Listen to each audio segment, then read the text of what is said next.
Hi guys, Mrnewmobile here. Please subscribe followed by the bell. So, did you just got your Apple Watch or a new iPhone? Today I am going to show you how to connect your Galaxy Watch to an iPhone.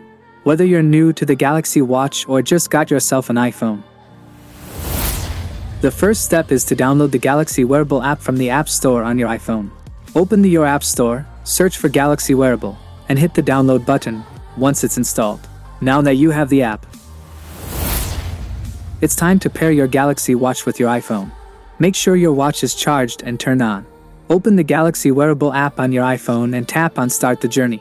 The app will guide you through the pairing process. Follow the on-screen instructions and select your Galaxy Watch from the available devices.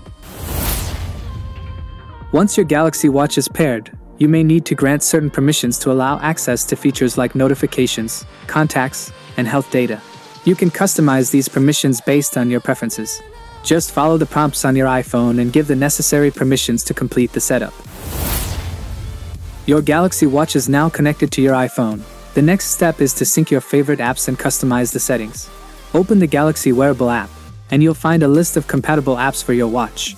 Choose the ones you want to sync, like messaging apps or fitness trackers, and enable the desired settings for each app. That's it, you've successfully connected your Galaxy Watch to your iPhone.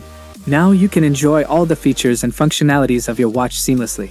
This is only available to Samsung Galaxy Watch 3 and below. Galaxy Watch 4 to the newest Galaxy Watch is not compatible this process. But I have already dropped a video on how you can connect the newest Galaxy Watches. That is it guys, without being said, let me know your thought in the comment below. And if you are new here, please subscribe, like the video, comment. Thanks for watching, see you on my next video. Peace out.